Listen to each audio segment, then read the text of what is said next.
자, 청와대 현직 비서관이 연루된 비리 의혹 하나가 오늘 보도가 됐더군요. 어떤 내용입니까? 세계일보 일면 사이트 톱에 실린 내용이었는데요. 네. 특종이었습니다. 청와대 경제수석실의 한 비서관이 과거 중소기업청 간부로 있을 때 말이죠.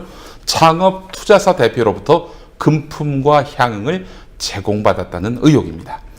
사실 여기에는 중소기업청 산하기관인 한국벤처투자 간부도 연루됐다고 하는데요. 이 간부가 청와대 비서관의 후배라는 것입니다. 네. 창투사 대표도 후배인 한국벤처투자 간부 때문에 알게 됐다는 건데요. 한국벤처투자를 통해서 창투사에 특혜를 주고 그 대가로 금품 등을 상납받았다는 의혹, 이렇게 얼개가 형성됩니다. 네. 자, 그러면 중간에 한국벤처투자라는 곳이 있다는 건데요. 네. 어떤 기관입니까? 한국벤처투자는 정부의 정책자금을 받아서 모태펀드를 운영하는 중소기업청 산하의 공공기관입니다. 이 모태펀드가 뭐냐? 펀드에 투자하는 펀드를 말합니다. 그래서 모태군요. 예, 그렇습니다. 특정 펀드에 정부 자금을 투자하는 방식이긴 하지만 정부 자금의 운용을 아예 맡기는 그런 특혜가 가능합니다. 2005년에 벤처기업 육성에 관한 특별조치법에 따라서 만들어진 법입니다. 네. 그리고 그 청와대 비서관 이름이 나왔더군요. 세계일보 보도에서는 익명으로 처리가 됐는데 네. 본인이 이 보도를 반박하면서 실명이 공개가 된 겁니다. 네. 청와대 경제수석실의 최수규 중소기업 비서관입니다. 최수규 비서관 세계일보에 법적 대응을 하겠다 이렇게 밝혔습니다. 본인이 반박하면서 법적 대응을 실명으로 공개를 입장을 밝힌 거예요. 반박하면서 익명으로 반박할 수는 없다 그렇겠죠. 보니까 네. 이렇게 실명이 드러나게 된 겁니다. 네, 자신 있다는 표현일 수도 있고요. 예, 그렇습니다. 네. 감사원이 오늘 세월호와 관련된 감사 결과를 발표를 했습니다. 좀 의미 있는 내용이 들어 있었습니까? 결과만 놓고 보자면 언론이 이미 나온 내용을 짜깁기 한 것에 불과하다. 뭐 이렇게 봐도 무리는 아닐 것 같습니다.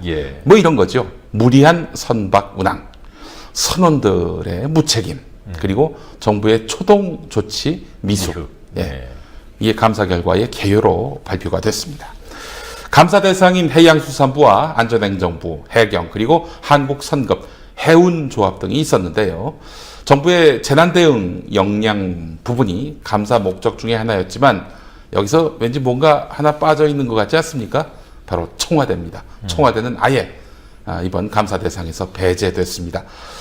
청와대는 책임선상에서 배제하겠다, 뭐 이런 감사원의 뜻은 아닌지 이렇게 의심하지 않을 수가 없습니다. 감사원이 감히 감사할 수 없는 곳. 예, 그런 의미도 있어 보입니다. 뭐 뒤에 사후 조치 이런 것들이 꼭 그 감사원 감사 결과에 붙는데 뭐 어떤 조치들이 담겨 있었습니까? 뭐 사실도 이 부분도 크게 의미를 둘 게 없어 보입니다. 11명에 대해서 수사 요청을 했다는데 향응 수수 같은 이런 비리와 관련된 것들 뭐 이미 다 나왔던 거 아니겠습니까? 정부기관의 구조 실패, 초기 대응 책임에 대해서는 40여 명에 대한 징계 요청만 검토하고 있다 이렇게 밝혔습니다. 그래 놓고는 자기들 말로 엄중문책이라고 말하고 있습니다. 선장 등 승무원이 잘못해서 이런 참사를 일으켰고요. 그리고 구조를 할 수 있는데도 구조를 못했어요. 그럼 책임이 비슷해야 되는 거 아닙니까? 글쎄 말입니다. 그러니까 선원들은 뭐 살인죄 기소까지 하는 마당에 거의 뭐 회복불능의 그 상태로 만들어 버리지 않았습니까? 거의 인간 사회에서 이 배제를 시켜야 된다는 식으로 여론몰이도 있었고요. 그런데 뭐 공무원들은 별 문제가 없다는 식입니다. 뭐 징계만 받으면 된다 이 정도네요. 네, 그렇습니다. 자, 그리고 어제 세월호 국정조사 MBC 기간 보고가 있었는데 MBC 간부들 사장 뭐 아무도 안 나왔어요.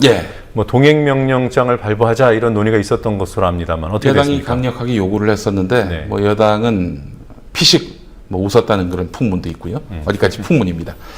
결론을 말씀드리자면 MBC에 출석해야 될 경영진들, 보도 책임자들 동행명령 대상이 안 된다고 합니다. 사안 자체가 대상이 안 된다는 것은 아닙니다. 출석 통보를 늦게 했기 때문에 동행명령을 내릴 수 없다는 겁니다. 이건 뭐 새누리당의 입장이기도 하면서 국회 입법조사처의 유권 해석이기도 합니다. 입법조사처 유권 해석은 이렇습니다. 동행명령장을 발부하려면 기존의 출석 통보, 그러니까 증인 소환장 발송을 출석 예정일 일주일 전에 해야 하는데 MBC에 대해서는 일주일이 아니라 3일 전에 했기 때문에 동행 명령을 내릴 수 없다는 겁니다. 네, 그러니까 국회 잘못이 있기 때문에 네. 사후 책임을 못 묻는다 이거죠. 그렇죠. 왜 이렇게 늦었던 거죠? 새누리당 때문입니다. 새누리당이 증인 채택에 동의를 안 해줬기 때문입니다. 예. 이런 거예요. 증인 채택에 동의를 안 해줬기 때문에 차일 피일 이렇게 미뤄졌고 결국 3일 전에 발송을 했단 말이죠. 네. 근데 당일에 안 나왔어요. 근데 안 나온 이들을 상대로 해서 동행 명령을 내릴 수 없단 말이죠. 자, 그렇다면은 앞으로 민감한 증인들의 경우 여야 협상에서 시간 끌기만 해도 국정조사를 무력화할 수 있다는 매우 안 좋은 선례가 생긴 것입니다. 그렇습니다. 이거 야당이 대책을 만들어 놔야 될 것 같습니다. 새누리당과 MBC의 세트 플레이가 아니겠는가 하는 그런 관측도 있습니다. 그렇게 똑똑할까요? 글쎄요. 자, 오늘 정홍원 총리가 기자회견장에 섰습니다. 예. 네. 국가 개조를 말씀하시더군요. 네, 그렇습니다. 근데 대체 뭘 어떻게 국가 개조를 한다는 건지 오늘 기자회견을 봐서는 통 알 수가 없습니다. 네. 일단 안전혁신 마스터 플랜이란 걸 내년 2월까지 만들겠다고 하는데 말이죠. 그리고 국가 대개조 범국민위원회를 구성하겠다는 겁니다. 일부 기득권 수구 세력들을 끼워 넣어서 세금만 축 내려 하는 것 아닌가 하는 우려를 갖지 않을 수가 없습니다. 네. 아마 많은 분들이 이 대목에서 실소를 금치 못하셨을 텐데요.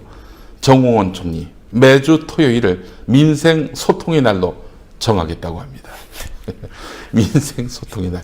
그날 뭐 하겠다는 겁니까? 예. 공무원들 그날 다 출근해서 국민들하고 무슨 이렇게 소통하는 자리를 만드는 건가요? 글쎄요. 그런 계획은 발표되지 않았습니다. 그런 걸 하면 국가 대개조 같은 게 되는 모양이죠? 참 국가 대개조 참 쌉니다. 예.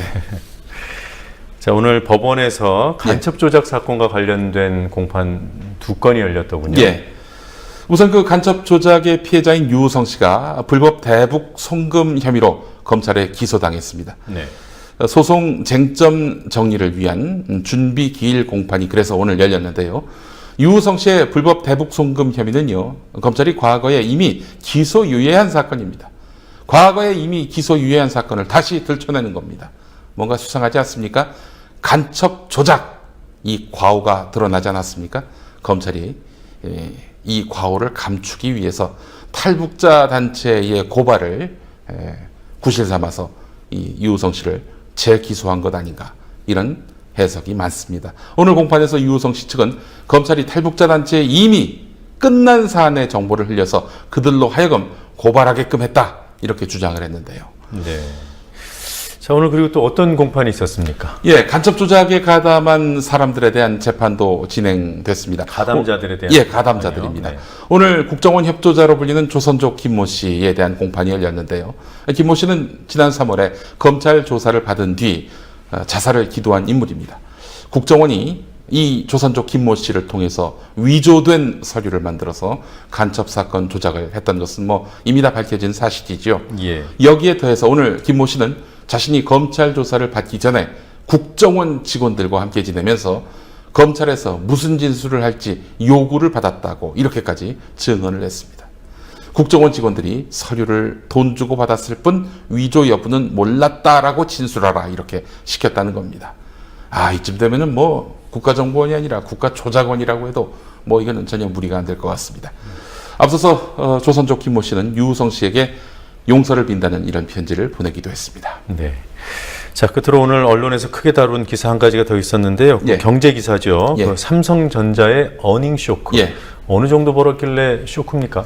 글쎄요, 손해를 본 건 아니고요. 네. 올해 2분기에 7조 2천억을 벌었다는 건데요. 막대한 이익을 올린 거 아닙니까? 네. 그럼에도 불구하고 이걸 쇼크라고 표현하는 것은 이채롭습니다. 물론 이제 기대했던 수준이나 전망보다 낮았고, 특히 지난해 2분기에 비해서는 이익 규모가 4분의 1로 4분의 1 정도 줄었기 감소. 때문입니다. 예. 예.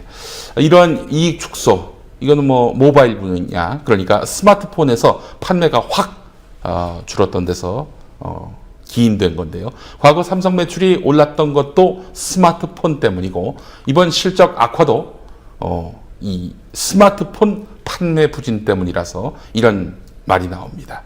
삼성은 폰생폰사다. 폰생폰사. 예, 폼생폼사가 아니라 폰생폰사. 폰생폰사. 예. 네. 알겠습니다. 여기까지 듣겠습니다. 수고하셨습니다. 네, 감사합니다. 네.